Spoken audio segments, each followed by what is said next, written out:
ஒரு காட்டில் சிங்கம் ஒன்று தன் குகையில் உறங்கிக் கொண்டிருந்தது. அப்பொழுது எலி சிங்கத்தின் மீது ஏறி விளையாடியது. சிங்கம் உறக்கத்திலிருந்து எழுந்து கோபம் கொண்டது. சிங்கம் எலியிடம், நான் உன்னை உண்ண போகிறேன் என்று கூறியது. எலி சிங்கத்திடம், என்னை உண்ணாதே, நான் உனக்கு ஒரு நாள் உதவி செய்வேன் என்று கூறியது. சிங்கம் சிரித்துக் கொண்டு,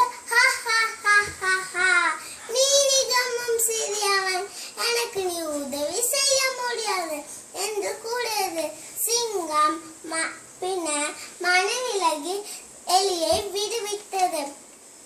சில நாட்களுக்கு பின் சிங்கம் வேடனில் வலையில் மாட்டிக்கொண்டிருந்தது.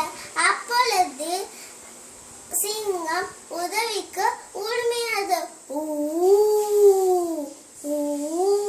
சத்தம் கேட்ட எலி ஓடி வந்து தன் கூர்மையான பற்களால் வலையை கடித்து சிங்கத்தை விடுதலை செய்தது. சிங்கம் எலியிடம், மிக்க நன்றி என் சிறிய நண்பனே என்று கூறி இருவரும் காட்டில் நண்பர்களாக வாழ்ந்தனர்.